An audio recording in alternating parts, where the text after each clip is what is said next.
तो पहले हमें ये बताइए कि चमकी बुखार के लक्षण क्या है। चमकी बुखार में जनरली ये सुबह 2 बजे से भोर में 2 बजे से 5 बजे के बीच में बच्चे को होता है और इसमें बुखार होता है और उसके साथ साथ झटका आता है बच्चे को और जिसको चमकी यहाँ लोकल लैंग्वेज में सभी लोग हम लोग बोलते हैं और वो अकड़ जाता है बच्चा बार बार और कई बार बेहोश हो जाता है, मुंह से झाग भी आने लगती है, अचेत अवस्था में रहता है और उसको अगर हम लोग उसके बदन में नाखून से ऐसे अगर चुटकी भी काटें तो उसको कोई संवेदना नहीं होती है। इस प्रकार के लक्षण होते हैं चमकी बुखार के। और सुबह जैसे ही उठते हैं, माँ अगर उठती है तो एक बार बच्चे को उठा के देख लेना चाहिए, अगर इस प्रकार के लक्षण दिखते हैं तो समझ जाना चाहिए कि वो चमकी बुखार है। बिल्कुल सर, तो सोने से पहले बच्चे को खाना खिलाना जरूरी है और सुबह उठकर पहले बच्चे को उठाकर देखना। सर, एक तरफ जहाँ कोरोना का खतरा मंडरा रहा है, वहीं अब चमकी बुखार ने भी मुजफ्फरपुर में पैर पसारने शुरू कर दिए हैं। तो सर, अगर चमकी बुखार हो जाए तो माँ बाप क्या करें और क्या ना करें?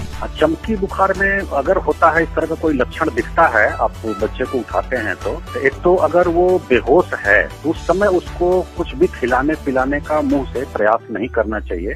उसके श्वास नली में वो फंस सकता है जिससे कि दुर्घटना हो सकती है। दूसरा ये कि बच्चे को मोटे कपड़े से या गर्म कपड़े से नहीं ढकना चाहिए, उसको तुरंत जो है कपड़ा उसका हटा देना चाहिए और उसके बाद कपड़ा जो है पानी में भिगा करके उससे उसके पूरे बदन को एक बार पोंछना चाहिए। मुंह में अगर झाग है तो उसको भी साफ कर देना चाहिए और दांत के बीच में कपड़ा एक जो है उसको छोटा सा रखना चाहिए, उससे सांस भी बाधित नहीं हो वो भी देखना चाहिए ताकि दांत उसका आपस में लगे नहीं और उसको कंफर्टेबल पोजीशन में लेटाना चाहिए, लेफ्ट साइड में मोड़ करके लेटाना चाहिए और एक हाथ उसका सिर के नीचे रखना चाहिए और दूसरा पैर जो उसका एक है उसको भी आगे करके रखना चाहिए ताकि उसका बैलेंस बना रहे और उसको हवा करनी चाहिए, हवादार जगह पर रखना चाहिए और उसको वहाँ शोरगुल ज्यादा नहीं हो क्योंकि अचेत अवस्था में रहता है और बहुत ही नाजुक स्थिति में रहता है बच्चा। शोरगुल वहाँ बहुत ज्यादा नहीं होना चाहिए, रोना चिल्लाना इस प्रकार का नहीं होना चाहिए और बच्चे को जितना जल्दी संभव हो नजदीक के सरकारी स्वास्थ्य केंद्र पर अस्पताल में लेकर के पहुंचना चाहिए। जी हाँ, अगर हम सब इन बातों का ख्याल रखेंगे तो चमकी को जरूर मिलेगी धमकी। सर, ये जो चमकी बुखार है ये कितने उम्र तक के बच्चों को अपना शिकार बनाता है? ये जनरली हम लोग देख रहे हैं कम उम्र के बच्चों में ज्यादा प्रभाव है। जैसे हम देखें 0 से 5 ईयर्स तक ज्यादा है, 5 ईयर से 10 ईयर्स तक देखें तो उससे कम है, 10 ईयर से 15 ईयर्स तक देखें तो सबसे कम है। तो हम लोग कैटेगराइज जो किए हैं उसमें मेनली हम लोग 0 से लेकर के 10 साल तक के बच्चों पर ज्यादा फोकस कर रहे हैं क्योंकि उनमें ये लक्षण बहुत ज्यादा दिख रहा है और कैजुअलिटी भी उन्हीं एज ग्रुप के बच्चों में ज्यादा हो रही है। बड़े बच्चों में अगर होता भी है तो रिकवर हो जा रहा है, इस प्रकार का हम लोग देख रहे हैं। सर, अगर बात करें चमकी बुखार की तो आखिर ग्रामीण बच्चे ही ज्यादातर चमकी के चपेट में क्यों आते हैं और इसकी वजह क्या है? गांव और शहर को अगर देखें क्लासिफाई तो बहुत नहीं कर सकते, शहरों में भी कुछ बच्चों को हुआ है लेकिन ग्रामीण क्षेत्रों में हम लोगों को लगता है कि एक्सपोजर ज्यादा है, लू को, धूप में बच्चों का घूमना या बाग बगीचे में घूमना, इस प्रकार का एक्सपोजर ज्यादा है। तो हम लोगों को अवेयर कर रहे हैं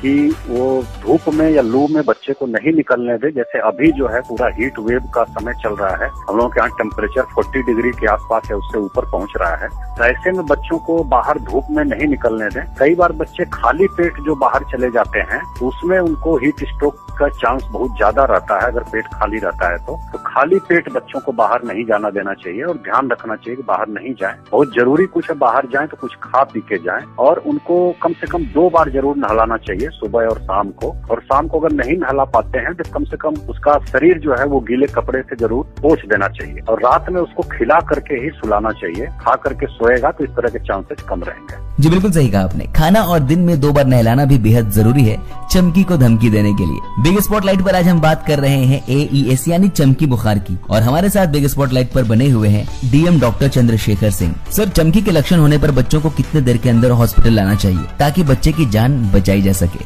हम लोगों से अपील करते हैं कि समय इसमें बहुत महत्वपूर्ण है। अगर चमकी बुखार बच्चे को आ रहा है 1 से 2 घंटे के अंदर अगर अस्पताल पहुंच गया हमारे, उसकी जान को हम लोग 99% केसेज में बचा सकते हैं और अगर 6 से 7 घंटे विलम्ब हो जाता है तो बहुत मुश्किल होता है। डॉक्टर और हॉस्पिटल हमारे चाहने के बाद भी हम लोग बच्चों की जान नहीं बचा पाते हैं। इसमें समय बहुत महत्वपूर्ण है, इसलिए समय नष्ट नहीं करें। झाड़ फूक में या कहीं अन्य तुक्का इलाज में, उसको तुरंत जितना जल्दी हो सके अपने आंगनवाड़ी सेविका, आंगनवाड़ी दीदी जो हैं और आशा जो हैं उनसे बल्कि संपर्क करें। उनके पास ORS घोल भी है, मेडिसिन भी है और वाहन की भी व्यवस्था वो लोग करके रखी है गांव-गांव में। तो तुरंत गाड़ी पर उस बच्चे को लेकर के और नजदीक का जो हमारा प्राथमिक स्वास्थ्य केंद्र है, जो सरकारी अस्पताल है, वहां पहुंचे। समय बर्बाद नहीं करें। जी हाँ, समय बर्बाद बिल्कुल ना करें, क्योंकि चमकी से बचाव के लिए शुरुआती 1 से 2 घंटे का समय काफी कीमती है। सर, अब बात करते हैं धमकी की। तो इस बार चमकी को धमकी कैसे दिया जा सकता है? चमकी को धमकी तभी दे सकते हैं जब इस 3 महीने में बच्चों का विशेष देखभाल हम लोग करें। इसमें सबसे पहले ये करें कि सुबह जो बच्चा खुद उठते हैं तो बच्चे को जरूर जगा के देख लें कि कहीं ऐसा तो नहीं है कि बच्चा जो है बेहोश है या उसको इस तरह की चमकी का लक्षण है। दूसरा, उसको सुबह अगर कहीं घर से बाहर जाता है तो खाली पेट नहीं जाने दें, उसको खाना जरूर खिलाएं। तेज धूप और लू के समय में दोपहर में उसको बाहर नहीं घूमने दें। शाम को भी उसको जरूर नहलाएं। दूसरा, रात में उसको खाना जरूर खिलाएं, भूखे पेट नहीं सोने दें। कई बार होता है कि लीची या कोई और फल दिन में बच्चा खा लेता है, उसको शाम को भूख नहीं लगती है और ऐसे ही थक के सो जाता है। तो उसको जगा करके जरूर कुछ न कुछ खाना खिलाएं, क्योंकि नहीं तो फिर सुबह भोर में उसका शुगर लेवल बहुत ज्यादा डाउन हो जाता है और उसके बाद बच्चे को जो है दिक्कत होनी शुरू हो जाती है। तो खाना जरूर खिलाएं और इतनी बातों का अगर ध्यान रखेंगे। दूसरा, अगर लक्षण आता है तो उसको तुरंत सरकारी अस्पताल पर पहुंचाएं। इतनी बातों का अगर ध्यान रखेंगे तो हम लोग जरूर चमकी को धमकी देने में सफल होंगे। सर, जरूर आपकी इन बातों का इस बार सब ख्याल रखेंगे और इस बार चमकी को धमकी जरूर मिलेगी। 92.7 बिग FM पर बिग स्पॉटलाइट RJ शाहबाज के साथ।